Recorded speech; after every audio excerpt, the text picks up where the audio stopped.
Hello, everyone. This week, we're diving deeper into sociological theory, specifically exploring structural functionalism. Structural functionalism views society as a large, interconnected system, much like a living organism. Each part of the system, including institutions, norms, customs, and behaviors, serves a specific function in maintaining social stability, order, and balance.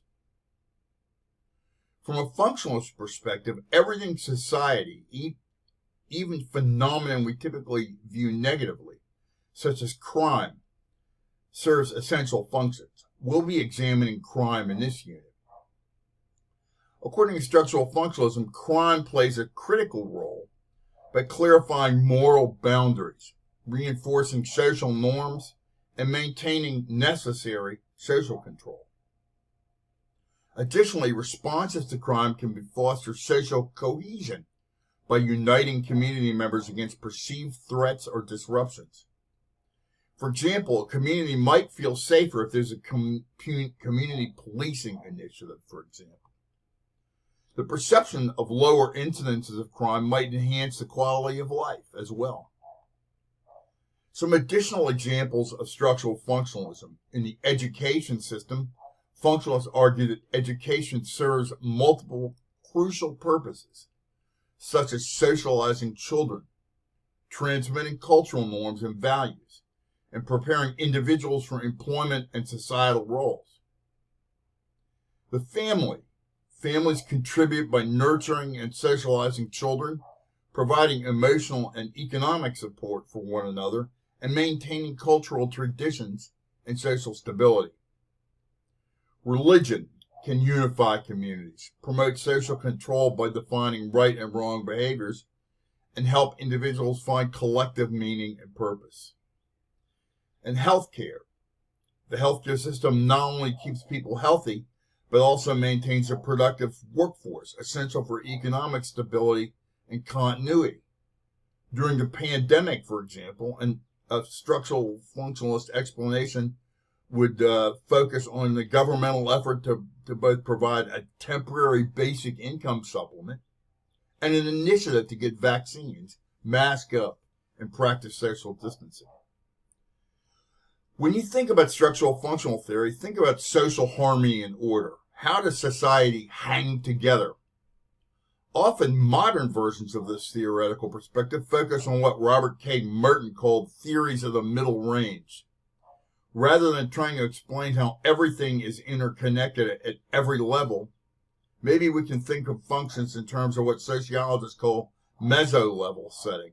Not the entire USA, and not just you, and not just those around you either, but perhaps your workplace or your community. Somewhere in between. Remember, before you attempt to complete the discussion assignment, make sure you do the following. First, read the assignment. It calls for you to view the movie that you've selected for your final project, or at least have a general good idea of the context of the movie, and think about the reality it is depicting, and then read the readings. From your textbook, that's the Contemporary Sociology Theory textbook, chapters 2 and 5. And then an article called Durkheim's Ruse, the concept of seduction opens a new window when you click on the link. In your discussion assignment, explain how crime serves a functional role in society from a structural functionalist perspective. For example, again, a community might feel safer. Provide examples of how a structural functionalist explanation might frame crime as serving a function. Remember, we do not have to agree with a theoretical perspective to do the thought exercise of taking the perspective of the theorists.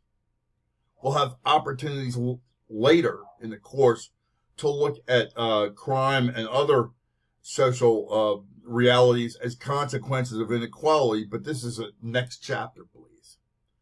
Assume the perspective of a structural functionalist in your initial discussion post. And remember, include a reference or references in APA format, even if it's only the book chapter. Please remember Your initial discussion post is due by Sunday at 11:50 p.m. And please respond thoughtfully to at least 2 of your classmates to further our conversation and so that you get full credit for the assignment. I'm looking forward to sharing your thoughts and discussing this topic with you, your insights and discussions. And as always, please contact me if you have any questions.